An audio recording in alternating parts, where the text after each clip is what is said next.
Hello, everyone. Welcome back to another episode of the What was hashtag. that? It was a little elongated. Hello. I'm getting ready for the goals that we're going to score at RSL Rio Tinto Stadium. So, hello, everyone. Welcome back to another episode Oh my of the gosh. hashtag TFR Motivation Monday Zoom. We are Dr. Dondi and Marcy Nettles, Hi, guys. better known as each other's antagonists sometimes, but look, you got to have fun, right? So first of all, you guys should know by now, there is this thing called the YouTube channel that we have. Maybe you know about it, but maybe you're not subscribed to it, and maybe you haven't rang the bell. In other words, gotten notifications that when we go live or when we put up another video, you get notified. So subscribe to the channel and put in for notifications. Ring the bell so you get notified, because that's what the cool kids do. Right. And you don't want to be an uncool kid. So just do it. Well, and the thing about the YouTube channel, guys, is that it is a resource for you. And so if you're subscribed and you have people that have questions or new team members that need direction in a specific area, and you remember that we did a call on it, you can go and you can just grab the link and share that with your prospect or with your team member so that you can get the help to them in answering their questions without having to get someone else on the phone with them. So this is another resource for you and tools to be able to use for that T part of team. The ITT. So today's topic is learn how to make the uncertain certain, the scarce abundant, and the unpredictable predictable. Wow. So does that sound good to anybody? Approach, because we're living in pretty unpredictable, uncertain, and scarce times, especially if you watch the news. And so trying to stay informed is one thing, but constantly being on there is something altogether different. And we're not saying don't watch the news. What we're saying is we want to show you that despite what you may be hearing, despite the circumstances and the conditions we're living in, there are ways to turn things around. And we just have to look at what we know to be true. And that's really going to be the approach of this TFR Motivation Monday Zoom tonight. So fasten your seatbelts, get ready to take some notes. And one thing to say about that too is, and I'm adding people in here, is that there is so much that is out of our control right now. There's so many things that we have absolutely nothing that we can do about it. And so being able to focus on those things that you can control instead of the ones that you can't is really the secret, right? How does Ed Milet say it? Control the controllables. Yeah. So Ed's a pretty smart dude. Yeah. We should Great do it. new book. We should Shameless do it. Plug for Ed Milet's new book. Yeah, we should totally do what Ed Power says. of One More. Yeah. Yeah. And I'm not talking about Mr. Ed the horse. I'm talking about Ed Milet, the cool dude. Right. Yeah, he's awesome. All right. So here we go. So go ahead. You the three most important variables for achieving success are: first is awareness of the situation or situations that you have at hand that you're in the middle of, right? And the second is the desire to change must be greater than the desire to stay the same, right? So are you that goldfish that desires to grow? Which, by the way, did you guys know this? And I know we've shared this in prior trainings years ago about the goldfish. Most of us have seen goldfish in like this little container, right? This little glass bowl that is a fish bowl for goldfish, right? And that fish stays in that bowl for generally its whole entire life, right? But did you know that a goldfish if it is allowed to be in a space large enough, can grow to be like 18 to 20 inches in size?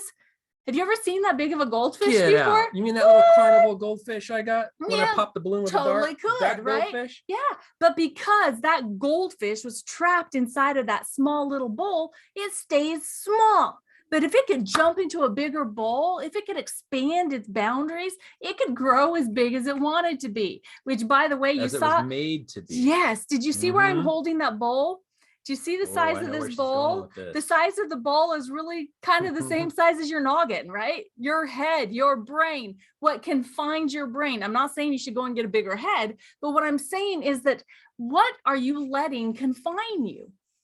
Right? And do you desire to be able to move into a broader space, to be able to grow more and to become more and to be able to do more, to be able to have more, to have bigger purpose, all of that. But first it has to start with, do you have that desire to change?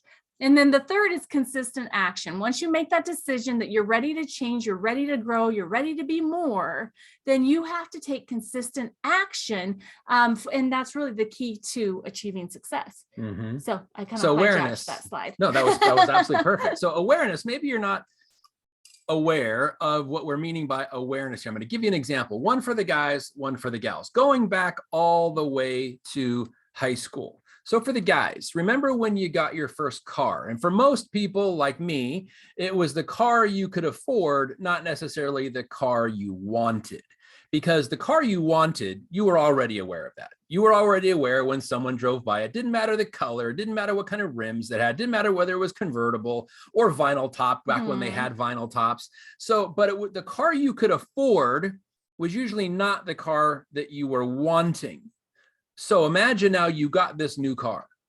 You're in the new car, you go out and drive on the road, and you now start to see that car everywhere. Everywhere. They were there already. You just had an awareness somewhere else on the car you wanted versus the car you're now driving. And maybe some people didn't have that experience. I sure did when I noticed Datsun B210s everywhere, when before I could even give a rip about them because I wanted a Mercury Capri, but I couldn't afford it. Now I'm showing my age. Now for the gals, think about this. It's prom night and you're there with your nice prom dress. Do you notice all the other dresses that are not like the one you're wearing? Or do you notice the one or two gals who are wearing the exact same dress and you get fixated on it and you start comparing, oh, does it look better on me or on them? Oh my gosh. That's awareness. You're only aware of the ones that are just like yours, not all the other ones out there because you're not looking for them. Cool thing about it, the businesses that were aware, they made an exclusive guarantee. Once that dress was bought, they won't sell it to someone else who's going to the same event. That's wisdom because people employ awareness and then the desire to change. And then like Marcy said, consistency. So I just wanted to make sure I gave you guys some real world examples of what awareness looks like. So now let's talk about some real world facts so Donald Rumsfeld said this, there are known knowns. These are the things we know that we know.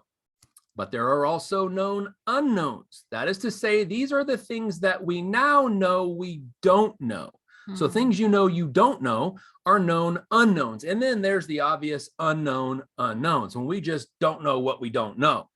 But between those three things, let's just focus on the one at hand, the known knowns. These are where we can make the difference. This is where the awareness comes in. What are the known knowns? Yeah. And so this also goes back to what we were saying in the beginning, the things you can control, the controllables. Control the controllables. Yep. You can control the things that you know that you know.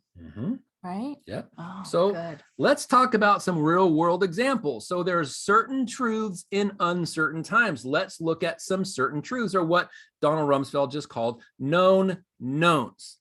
This is the reality. 64% of people are fearful about their own health. That is right now, thanks to the COVID-19 pandemic. 64% of people are fearful about their own health. But look at the next stats. 82% of people are fearful about the health of others. I just look at something altruistic there. People are more concerned about the health of others, starting with their immediate family, their friends, their coworkers, the people that are closest to them. They think their health is more important than their own. And isn't that a kind of a typical human trait? So those numbers shouldn't surprise us. Look at the next one. 64% of people are worried about their job security. That's 2 out of 3 almost are worried about the longevity of their job. But look at this human nature thing again. 88% of people are worried about the impact on the economy. In other words, everyone else's job. Almost 9 out of 10 people in the world right now are concerned about other people's jobs and the economy as a whole. These are known knowns, statistics we can utilize for our benefit because we have solutions for these things. And then the last thing here, because of COVID, only 6 states out of 50 here in the United States have got back all the jobs that were lost due to the lockdowns due to COVID-19. And those are Arizona, Utah, Idaho, Montana, Georgia, and Texas, meaning 44 other states are still looking to get their pre-COVID employment numbers back, which means what? 44 out of the 50 states have people filled with them, as well as the other 6 states, all 50 that are looking for new jobs or side gigs. Yeah. So guys, when you're looking at these statistics, it's like kind of do a little evaluation, maybe a gut check. Where did you fall in those different areas? Are you fearful about your own health? More than likely, those of you that are on this call are not. You're probably not concerned about your own health, but on the other side of it, being fearful for other people's health, I'm concerned greatly for those people around us that don't know about activation yet, that aren't taking the steps to increase their immune response and to be able to be ahead of anything that could be a challenge, right? How about being worried about job security? I'm not worried about job security at all, because there are so many people out there that are concerned about their health, and that's what we have solutions to, right? And then I am concerned for other people and their economic situation because of the way things have gone, jobs that have shut down, and they have not opened their eyes yet to taking ownership of their own finances with starting their own home-based business, their drop shipping business, or they have not been invited to yet. Right. And They don't know thankfully, what they don't know. yeah, thankfully we live in one of those states, you know, that has recovered all of the jobs that were lost. But where do you fall in this? Are you in alignment with the percentages here, or are you kind of more like Don D and I, that we're not fearful for our own health, but we're definitely concerned for other people, right? And we're not concerned about our financial situation, but we are concerned for other people. You know, I would love to, you know, to hear from you guys in the chat if you want to share, where do you fall in those statistics? I think it'd be interesting to see. Yeah. All right, moving on to the here's next some one. more known knowns. This is actually from a recent Wall Street Journal poll that 81% of people, now this is obviously the Wall Street Journal, so it's nationally syndicated or nationally circulated here in the United States, but 81% of people live paycheck to paycheck. And this was a very broad-based poll, and the answers that came in were very broad-based. So this is a very good statistic. 66% of people say they need a better or second job. Now that is 2 out of 3 people say they need a better job or a second job to make ends meet. And then 35% of those people, in other words, 35% of those 66% have a side gig or a second job now. But get this, even for the ones who've already have a second job or a side gig, they're still looking. So that statistic is probably the least relevant, because if they made a choice to get a second gig or another job already, they're still probably going to be open to something, especially if it looks more appealing or more promising or more leveraged, and I'll get into that here in a second, than the one they're currently due. So this is the other thing about this poll. All of these statistics are the highest in world history. So we know what the known knowns are. We know we have remedies for them. Now the known unknown. Do you do anything with this information? Because there's a lot of people out there that are unknown unknowns. They just don't know what they just don't know. In other words, they don't know there's a solution out there. So here's where all of the burden or all of the opportunity is on your shoulders, whether or not, again, remember that second variable, deciding that staying the same is more important than making a difference. You don't want to stay the same, which is why you must change. And if you look at the benefit of others, that 88%, remember, 88% of people are concerned more about the other people's health and financial status than they are their own, which sets up perfectly for what we have here. Yeah, so I'd actually like to do a little poll here. You know, so I would like for you to drop a 1 in the comment section if, when you heard these statistics on here about the living paycheck to paycheck and people saying they need that second job, and people that already have it, you're thinking, oh my gosh, I'm really worried about the financial situation in this country. I don't know what we're going to do about it. Are you worried about it? Put a 1 in the comment section. Or are you a 2? And what you thought when you saw those statistics was, oh my gosh, look at the opportunity that we have and all of the people that we can help with this situation, right? What kind of a mindset do you have around the financial situation going on in the country? Are you a 1? You're worried about it. Or are you a number 2? You see opportunity in it. Yes. Which one are you?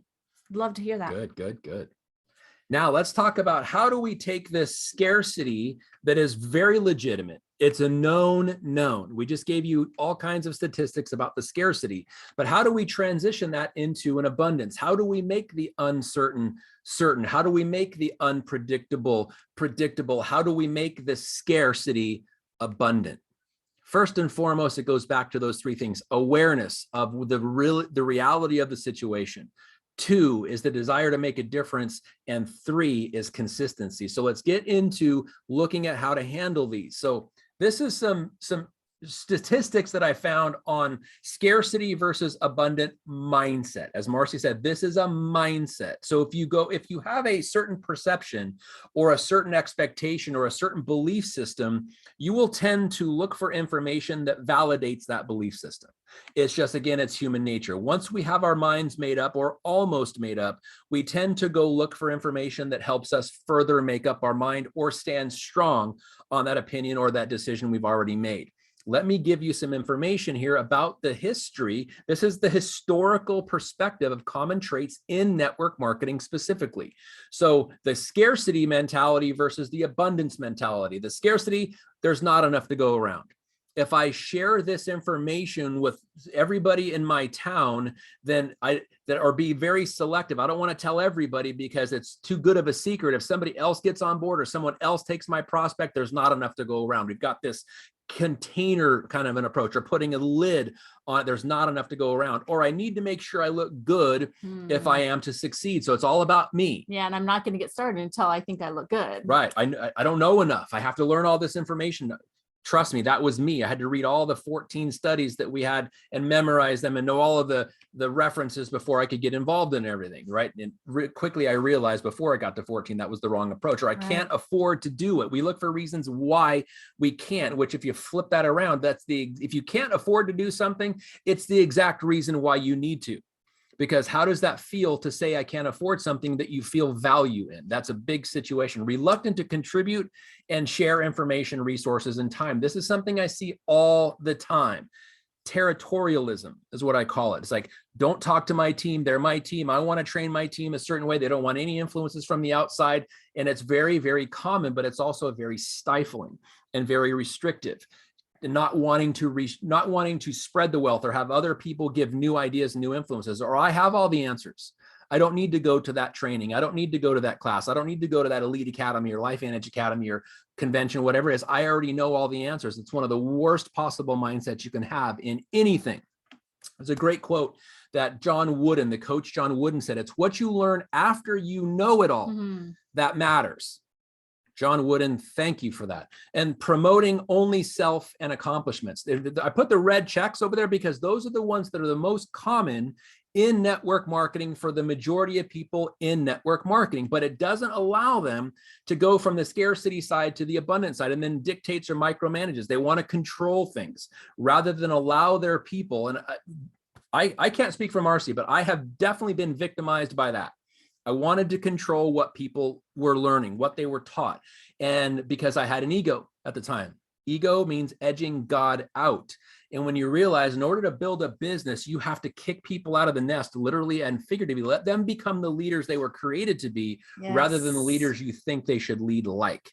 One of the biggest problems in network marketing. And the abundance side, let me hit this once. Oh, sorry, I have to help you On out the here. abundance side, this is where few people go. But this is a very small community of people, but they check off all these boxes. And because they check off all these boxes, they have abundance. It's inherent. It's built in. When there's more than enough to go around. There's close to 8 billion people on planet Earth. Don't worry about somebody taking one of your prospects. Just go out and share the information. There's enough of our raw materials and all of our products to go around, like, even if 8 billion people use them. 8 billion. 8 billion. Okay. So everybody realizes, right, that we only have around 80,000 distributors in the world in 25 countries. There's a lot of people left over beyond that 80,000, right? So there's more than enough. As a matter of fact, Yeah, there's too many almost, right? We need more people sharing this information. So definitely too many. And if I succeed and you succeed, we all succeed. And if I would have made this chart, I would have said, if you succeed and I succeed, we all succeed. Because if you put the needs of others first, that's that natural human tendency. 88% of people are more concerned about other people's welfare than they are their own. It fits perfectly in abundance mentality of network marketing. I can afford to do this instead. So you can afford to do it rather than I can afford to do it, and then figure out a way. One of the things that we learned from Eric Worre is say yes and figure it out. Just say yes and figure it out, especially if it means something to you. They're open to collaborating and sharing what is required. The biggest leaders and the legends in the industry are notorious for sharing everything they have, everything, and making most of it free because it benefits everyone. Think about this. If every single leader in the network marketing space all over the world shared liberally their information, every company being better is better for the industry as a whole. We are not competing with any other companies. So if we sign up a customer that is a prospect of someone else, it doesn't matter. There is enough for every company in our space. And the better off every company does, the better off the space does, and the more appealing it is to the naysayers around the world. Willing to learn from others. That is one of the greatest traits of a network marketing professional, is willing to learn from others, knowing what they don't know. They know they have unknowns and they're willing to go hire someone, take a free course, whatever it is, to learn what they don't know. No ego in the situation. They promote others and their own achievements. Before you move on to the promoting others, willing to learn from others, it actually speeds up your curve, right? Yeah, it does. If you're willing to look and see what other people are doing that's working and doing what they do, instead of thinking that you have to make something different or do something different, you will speed up your success train. Right? You'll get there much quicker by reading the cliff notes of someone else's success. So I love that. Willing to learn from others. Okay. Like Tony Robbins says, turn decades into days. Yes. Okay, throw some nitrous on that thing. And then promoting others and their achievements. Promotion is one of the greatest ways of developing trust in network marketing. And trust is one of the scarce things, but one of the most mandatory things. When you have the trust of your team and yourself and of your leaders and the company as a whole, remember those 4 pillars that we talk about so much with LifeVantage: belief in the industry, the company, the products, and yourself. When you have trust and you promote the success of all of those things, and there are certain organizations that do it well, and there's other organizations that don't do it well at all, we're trying to get better and better and better at that, because promotion is huge. And then, well, and on top of promotion right there too, with what Don D said, being willing to promote others, right? Not waiting for your upline. I mean, you know what? Sometimes we are really crazy busy, right? And we want to make sure that we get it all done, but sometimes we just don't. And so being willing to promote someone else when they've accomplished something, or working with crossline is beautiful. Yeah, it is. Right? And so if we can promote each other all the way around and helping each other out, making sure that we're patting each other on the back, we're all going to be celebrating, and anybody that celebrates moves forward faster. True. Okay, now go ahead. Right. And then on the promotion thing, we have not forgotten about shooting stars. No, we haven't. We have just been a little lax because we've had all kinds of other stuff, but no excuse. We're back on that. Watch it for it to be reintroduced soon. And then last, openness and trust. Trust is so critically important. In fact, Marcy's already read it. I'm working on it now, a book by Stephen Covey called The Speed of Trust. Yeah. One of the most, if not the most valuable asset in interpersonal businesses, working with people, is trust. Absolutely imperative. Yeah. So quick question to you guys too, since Dondi mentioned shooting stars. Is shooting stars something you enjoy? Is shooting stars something that you like being recognized that way for small achievements in your business each month? Because we'd like to know that too. Or if you think that there's something else, we're open to suggestions. Always open. Yes. Yeah.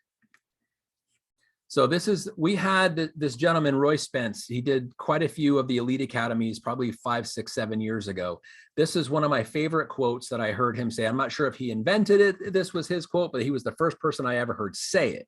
And he said, where the needs of the world and your skills and talents intersect, therein lies the size of your opportunity. So if we go back to those statistics and we go back to the fact that more people are concerned about their health and the health of others and more concerned about the welfare of their job and the economy as a whole than ever before, that's the size of our opportunity. So now just put the needs of the world, which are known knowns, and your skills and talents are constantly developing. So they may be known knowns now, but maybe they're not as known or as strong of known knowns as you would like them to be, which is why we do this every week. It's why we have things like Activate 2020. It's why we have monthly LifeVantage Academy. It's why we have quarterly Elite Academies and annual conventions and weekly Flip the Switch, because we want you to continue to improve your skills and talents, because the needs of the world is just increasing. When your skills and talents also increase, where they intersect is the size of your opportunity. And the size of your opportunity, boys and girls, is global. Global, because people all over the world have the same needs. Human beings have the same needs, and they're looking for the same solutions to those needs. And that's what you have at your disposal.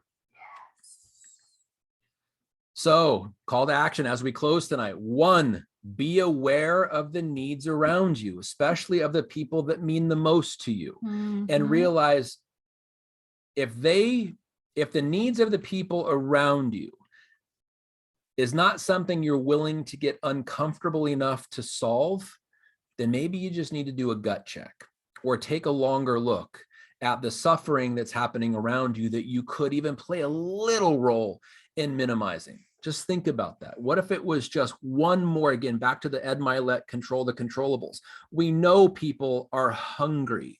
We know school is out for a lot of the schools across the country, which means kids maybe not getting lunches. Maybe there's a way to give one lunch to one kid once a week, but doing something with the income that you make from LifeVantage. Just as an example, whatever you're passionate about, think of ways to make the people's lives around you better, and that trust will develop. And now they may be open to learning about your products or open to learning about your business opportunity. Don't always think that your products and your business opportunity are the change they're looking for.